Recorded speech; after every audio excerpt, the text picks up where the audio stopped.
If you've watched my videos about The Sims, you might assume that I absolutely despise The Sims 4, which is not true. I made a video a couple of months back, almost a year now, about why I prefer The Sims 3 to The Sims 4. If you haven't watched it, I'll link it up here. Basically, it was just me talking about the things I think The Sims 3 did very well that didn't really translate over to The Sims 4. However, I do play The Sims 4, I play it a lot. It definitely doesn't destroy my laptop as much as The Sims 3 used to absolutely melt my laptop. It would crash all the time, and it's great because The Sims 4 doesn't crash that much. However, it doesn't mean that my fans don't go absolutely wild when I play this game. It sounds like a dang airplane terminal when I boot up this game. But seeing as I play so much Sims 4, I just thought it'd be fun to have a little bit of a sit down and rank all the Sims 4 expansion packs. I do own all of them. I am not proud to say that again. I've literally never bought an expansion pack full price though. I always buy them when they're half price, or I can get them in a very cheap bundle. I did this with the Sims 3 expansion packs and I had a lot of fun. I'll link it up here. So I just thought I'd try it for the Sims 4 ones. Just before we get into this video, if you're new here, hi, hello. My name is Antonia. I'm a medical student who makes videos about med school, university, and I'm trying to do a bit more commentary stuff as well, where I just talk about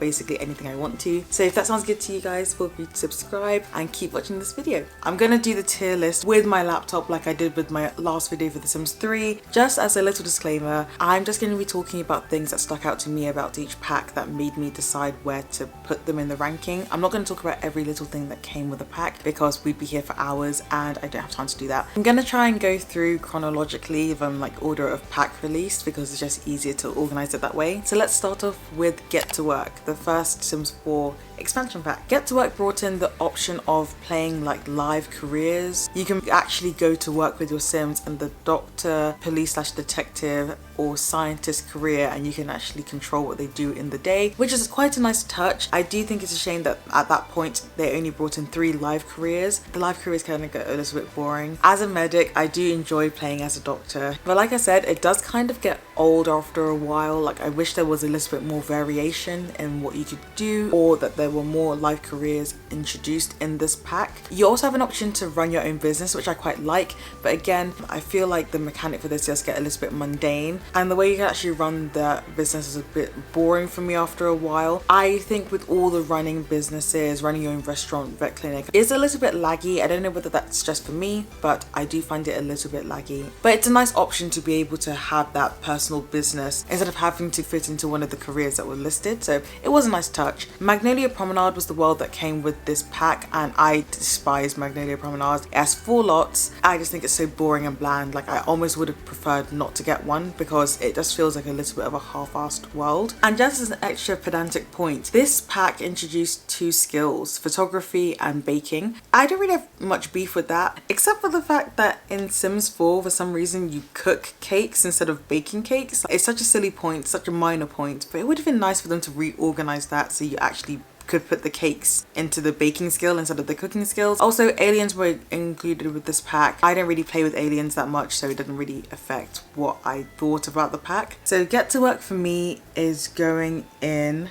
the B tier. It was an average pack to start off with. When comparing it to Sims 3 Ambitions, I don't think that they really caught the essence of that pack and translated it well to The Sims 4. It would have been nice to have a greater range of non-playable careers, but especially the live careers. I think that they could have done more with that and offered maybe a couple more. I always seem to say these in my Sims videos. I'm not a game developer. I don't know how hard it is to make these things. I'm sure it's very difficult. So I'm not trying to demean the good work that the Sims developers and game creators do. It's just these things would make the game better in my opinion. So the next pack was Get Together. This pack introduced clubs, so Sims were now able to form clubs up to 8 people and you can do activities together. I really like the club feature because it made building skills and building friendships with other Sims a lot easier than having to force people to like go to each other's houses. I feel like I've mentioned it in one of my other Sims videos, but I really don't like the fact that you can't just invite households over to other households. This pack came with the world Windenburg, and I think it must be one of my top 3 worlds. I really like the number of lots we have. I like the variation in like architecture around. It's really lovely. The only lot I don't understand / don't like is the bluffs bit.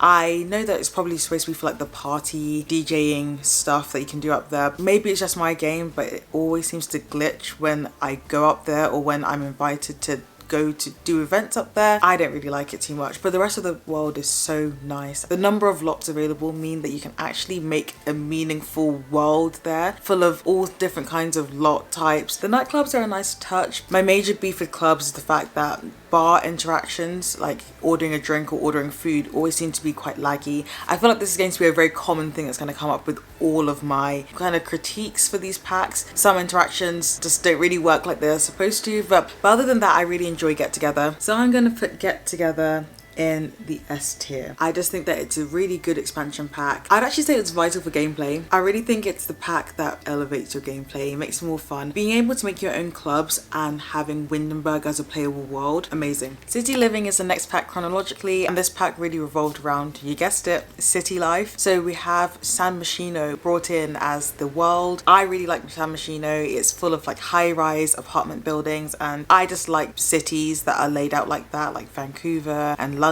So I quite like playing this. I think the apartment system that they brought in was really nice. Having the penthouses, apartments laid over several floors. I just think it's nice to have the variation. I wish that you could buy apartments. As far as I'm aware, I don't think you can. You always have to rent out from a landlord as opposed to being able to own one yourself, which I think is a missed opportunity. San Myshuno is divided up into 4 different neighborhoods: the Spice Market, Arts Quarter, Uptown, and the Fashion District, which I like the idea of because it kind of links into the sorts of venues and events that are held in those neighborhoods. So the Spice Festival is held in the Spice Market neighborhood, and the Arts Quarter has the art gallery in it. It's nice in theory. I just think that they could have done more with that. I feel like it was a little bit underdeveloped. I do like having the festivals. Just like with the neighborhood, sometimes I feel like some of the festivals are a little bit underdeveloped, but to be honest, it gives the Sims something to do. I quite like that. The only complaint I have for this pack is that I wish that the neighborhoods had been developed a little bit more. Also, this pack brought in the social media career. I like the interactions that come when you're in the social media career, like things you can do on the internet from a phone or a computer. The number of followers that you have to accrue to be able to advance in that career though is so annoying. Like it goes from, oh, you need 10,000 followers to you need 10 million followers to get from one level to the next. Especially the way that the social media Simstagram thing works in The Sims, I just think it's a little bit annoying. So for these reasons, I'm going to put City Living in the A tier. If they fleshed out the neighborhoods in San Myshuno, I think it could be S tier. The next pack we're going to talk about is Cats and Dogs. The Sims have a long running history of introducing pet packs. So they had the Sims 2 pets and the Sims 3 pets as well. I just think that this pets expansion is such a step down from what we've seen in previous games, especially from Sims 3 to Sims 4. In the Sims 3, you could get cats, dogs, and horses, as well as like smaller animals like hamsters and ferrets that you couldn't see or control, but they were there in their little tanks. And I do think that it's a shame that horses weren't included with this pack. One of the stark differences between Sims 4 Cats and Dogs and Sims 3 Pets, in Sims 3 you could control your animals and in Sims 4 you can't. And I know obviously that's more realistic. In real life you can't control your cats and dogs, but it's so annoying to have cats and dogs kind of just be there, if that makes sense. I just don't really like it. They feel more like an item that you interact with as opposed to an actual sim pet. In my opinion, it really limits the interaction and like what you can do with your pets, which it's a shame. However, I do like the amount of customization you can have with the animals now in Create a Sim or Create a Pet. I think it's cool that you can literally just put anything on them, changing their fur, their breed type and everything. I also think that Brindleton Bay, the world that comes with this pack, is really nice. I do like the veterinary career. I think it was quite a nice addition to this pack. So for Cats and Dogs, I'm gonna put it unfortunately in the D tier. I just think the exclusion of horses and removing the ability to be able to control your pets just has such a fundamental effect on gameplay, and I just don't really like it. This is probably the first pack where I really felt that The Sims 4 had separated parts of the game to be able to make more money, and it felt like a shame because I did like pets in The Sims 3. I just think that it was such a major downgrade from The Sims 3 version of this pack. Next pack, Seasons. Again, just like with the pets / cats and dogs, The Sims franchise do love making their seasons expansion packs. I really like seasons. I think it actually adds so much to this game. Maybe my priorities have changed since I made my Sims 3 expansion packs video, but I just really enjoy playing with this pack. I think one of my favorite parts about it is the fact that you can now schedule events. So if I want something to happen 2 weeks on a Wednesday, I can put that in on the calendar that comes with this pack, which I really like. Obviously, the main selling point of seasons is the fact that you now have autumn, winter, spring and summer, and I do think that that's quite nice. I've set my game so it's like 7 days for each one, so I have a week of each season, as I did on my Sims 3 seasons as well. It's a classic, you know, it's a tried and tested formula. The Sims team know what they're doing with this pack. One thing I do miss from the Sims 3 seasons expansion is the fact that you had like the festival grounds, and for each season you had a different festival that would happen based around a big event that was happening in that season. So Easter or Love Day for spring, or like a summer fun day in summer. I do miss that because I think it was quite a nice way for everyone in your world or community to get to know each other and have a good time. I do like the events that the Sims team have pre-built into the game. Some of them are stupid in my opinion, like Neighborhood Brawl. Why? Talk like a pirate day? It's some people's humor, it's just not my humor. But the majority of them, like Love Day, what do they call Christmas? I think like Winter Fest. I like all that stuff. Being able to make your own holidays in this expansion pack is also really nice. And being able to toggle them as being basically work-free days where children don't go to school and adults don't go to work is quite nice. Although I do have a bit of a grievance with that I'll probably mention in university as opposed to here. I'm going to put seasons in the S tier. It's a classic, but I really do think that the extra things that this pack brings to the game make it really deserve the S tier status. The next pack we'll talk about is Get Famous. Get Famous is all about the acting, celebrity, influencer lifestyle. This pack introduces a new life career of being an actor or an actress, and you can also become a social media influencer. They have like a whole video station that's available with a camera, computer and desk. The live acting career, it is nice to have another live career. I probably got bored of this one less quickly than I got bored of the other ones that came with Get to Work, which is a plus. One thing, the main thing for me that really improved this game from The Sims 3 Late Night, the celebrity level system is so much better than it was in Late Night. And honestly, I appreciate the Sims team for that. It's like they heard my grievances and decided to fix it for this game. In my Sims 3 expansion pack video, I talk extensively about how much I hated the celebrity system in Late Night. I thought it was so poorly done, it was so annoying, and it infiltrated just normal life, which is not realistic but also just very frustrating for gameplay. And for Get Famous, they actually introduced the opt-in system, so if you want your sim to become a celebrity, they have to opt in. There are still plenty of ways for your sim to become famous, not just from becoming like an influencer or an actor, but just from opportunities at work. But if you want them to completely quit the celebrity system, they can. There's so much more choice, which I really like. They also brought in these fame quirks, which are kind of negative things that your sim develops as they get more and more famous. It's annoying, but I like the realism. I think it's quite cute. Things like having a public phone number so you get random texts from random people, or you can only accept food that's of an excellent standard. It's interesting. The only one I really don't like is the reacting in disgust one whenever anyone that isn't also famous touches you or interacts with you. It's frustrating because it disrupts the flow of the game, but again, it's quite a nice little touch that the Sims team thought of. Speaking of disrupting the flow of the game, paparazzi. I really don't like the fact that celebrity Sims feel the need to leave their house to pose for paparazzi at every given moment that they're not doing stuff, and even sometimes when they are doing stuff. Like, that really annoys me. Also, Del Sol Valley, the world that came with this game, is horrible. There are so few lots. I don't like the way that it was even designed. I just ugh. Also, some of the creator sim items that came with this pack, I know they're supposed to be the luxury and lavish stuff. Some of these build mode items just look really tacky and I don't like using them. So for Get Famous, I think it's gonna go into B tier. It's a lot better than Late Night was, in my opinion. The celeb system being fixed has really upped what the ranking of this pack would be.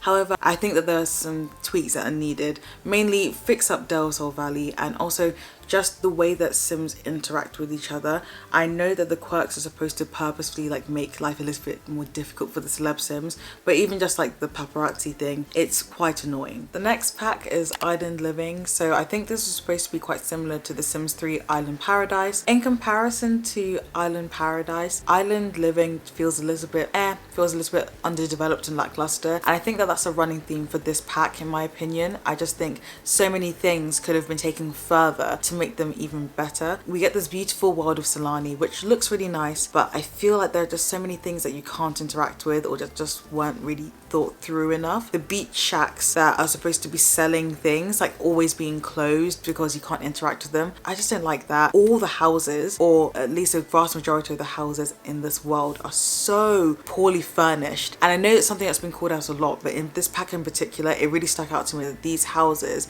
were not decorated nicely whatsoever. This pack comes with mermaids, and I do like the way that you can customize mermaids in this game, but it just feels a little bit underwhelming for some reason. Maybe it's just me that thinks so. I like the careers that come with this. I think you can become like a lifeguard, conservationist, you can become a scuba diver, and the odd job system as well. I quite like that. I think it's useful for if you have a sim that doesn't have a career or is between jobs or just wants to earn a little bit more cash. They can go out and either help other sims or they can complete some tasks like cook things or find things and get a little bit of extra money. I like that aspect. I feel that they wanted to go for like some lore with Solani and with the mermaids and things. I just again feel like this could have been worked on a little bit more. I don't feel compelled to play that side of it. I have tried to, you know, do the whole interacting with the island spirits thing, but it just feels like it needed a little bit more fleshing out in my opinion. For these reasons, I'm going to put Island Living in C tier. It just didn't really do it for me. I think in comparison to Island Paradise, it's just so lackluster. I really did miss the resorts as well. The resorts really added something a little bit extra to Island Paradise, trying to make your resort 5-star, 4-star, 3-star, whatever. And I know that one of the recent updates means that you can now make resorts anywhere in any world, but still, the Island Paradise resorts from Sims 3 were just so fun. I don't know, it just feels like a little bit of an afterthought, which, you know, obviously it was. The next pack to come out was Discover University. In my 5k Q&A, I actually said this was my favorite pack at that time, so that might give some indication to what I think about it. Once again, this is a pack type that the Sims have made in both Sims 2 and Sims 3, but I really think the Sims team exceeded themselves with what you can actually do in this pack. I really like the fact that you have the opportunity in this pack to choose between 2 universities instead of just the one that they normally offer. Having University of Brightchester, which is more liberal arts focused, and Foxbury Institute, which is more STEM focused, is just such a nice touch. I think this also goes hand in hand with the distinguished degrees and regular degrees thing as well. So depending on what your sim skill level is when they decide to go to university, you can choose whether they take on a distinguished degree, which normally requires you to have certain skills be quite high, or a regular degree. Both universities offer all degrees, but you can only do physics at Foxbury Institute because it's listed as a distinguished degree. I just really like that, and I think that having the distinguished degrees require higher skills actually encourages you to level up your sims as there are teenagers and young adults to go off to university, which is quite nice. And the fact that your signing bonus increases if you have a distinguished degree as well, which is quite fun. I do miss the frats and sororities from Sims 3 University. The halls are okay. One thing I think Plumbella brought up in a video where she was talking about Discover University, it's so annoying that halls and dorms don't have stoves. In the UK, we still do have some halls of residence that are catered, so they don't have stoves and things, but even in my university's accommodation that's catered, there are still stoves available if you want to cook, and the majority of accommodation available to us in the UK as a student will have a stove and cooking facilities. So it would be nice for that to be reflected in some of the dorms that they had in The Sims 4 Discover University. I know that you can go in with cheats and put it in, but it'd just be nice for it to be built into the game a little bit better. I do miss The Sims 3 University classes where people would be practicing their skills. So if you did journalism, you'd have the little broadcasting tower thing that you're broadcasting from in outdoor seminars, and if you did science of medicine, you'd be boning up the skeleton. Classes are the thing that kind of annoy me about this game. Number one, it's kind of glitchy and laggy to get to classes sometimes. Even if your sim lives on campus, it takes ages for them to actually go to their class, and then they're late, and then they don't take in as much as they need to in lectures, and it's kind of annoying. And then my problem, which I kind of mentioned in the seasons bits as well, I don't like the fact that the seasons pack and the Discover University pack don't seem to mesh properly. So if there's a holiday that requires you to have the whole day off, for some reason my sim is still running to get to class, and I don't get that. I was just playing Sims yesterday and one of my sims had to run on Christmas to get to their final exam. Why? Despite all of this, I still put Discover University in the S tier. Maybe I'm biased because I'm a uni student myself, but I actually really like what the Sims team did with this expansion pack, and it's just a couple of minor tweaks that would make it like perfect in my my opinion. The penultimate pack, Eco Lifestyle. This was, as Amanda called it, like the trash Sims expansion pack or something. I just absolutely loved the way that Amanda described it when she saw the trailer. This pack centers a lot around climate change and, you know, helping the environment, which I think is a nice pack concept. And it's very true. We do need to be trying to do better to save the environment. There's a lot of DIY creation of things around using items that you found in the trash or bits and pieces that you've rummaged for in the trash to make items, which is nice. I like the interactive bits, like you can make your own furniture, you can make candles, all that stuff. It's such a small point with the vertical plant pot that you can kind of put indoors. I like that. I think it's quite a nice touch. To be honest, the main thing that annoys me about this pack is actually the neighborhood action plan. I know that they're supposed to be this like thing that brings the community together, and on the whole the initiatives are quite nice. The two in particular that really annoy me are the paper bag one, where Sims in that community randomly have paper bags on their heads, and I think it's Share the Love, basically where Sims in that community can go to each other's houses and just take things. It annoys me, not because things go missing from the house, which is annoying, but I can live with. The major annoyance for me is when people take things from like public lots, such as karaoke bars, restaurants, anywhere else. They take those things and then they make those lots non-functional, and I have to go back in and redo the whole lot, make sure it has the right furniture so that it can function as that lot. I don't like it. I think it's almost as annoying as the celebrity thing was in Sims 3 for me. So for Eco Lifestyle, ironically, is actually a bit of a toss-up between C and D, but I'm gonna put it in C because I do like the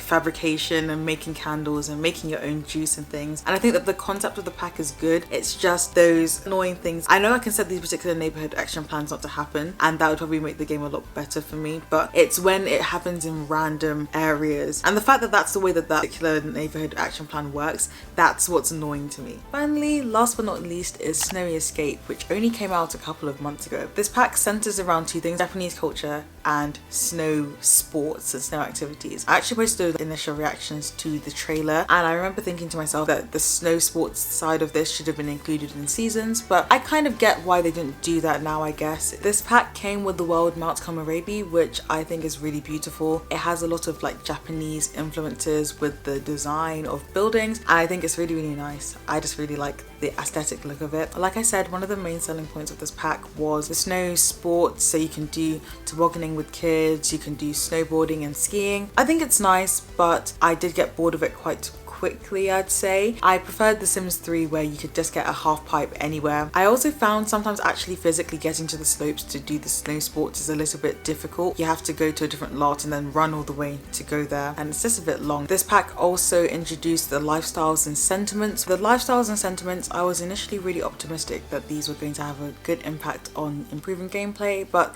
having played them, I don't think they impact gameplay all that much, especially lifestyles. It feels like an unfinished idea. Maybe the Sims team plan on improving these in the future. I think it'd be nice because other than the sentiments creating a moodlet when you're around somebody that you've had like a memory with or something, it doesn't really do all that much. And with the lifestyles, it just doesn't feel like they really impact on gameplay all that much. Really small point, but I really, really like the fact that this pack allows you to decide how people act with shoes in your house. Coming from an African household, we do not wear shoes past the front door. So having the option to now toggle whether you want to have shoes on, or you want to have slippers on, or you just want to be barefoot in the house, I love it. I know it ties in again with the Japanese culture that they were trying to integrate into this pack. This African girl loves it. Final pack of the video, Snowy Escape. It was nice, but there's too much introduced that needs further work. So I'm gonna put it in the C tier. I just think that lifestyles and sentiments need a little bit of work, and maybe they can add something to make the snow sports feel a little bit more exciting and grip your attention for a bit longer. Looking at my final ranking, I'm actually quite happy with that, I think.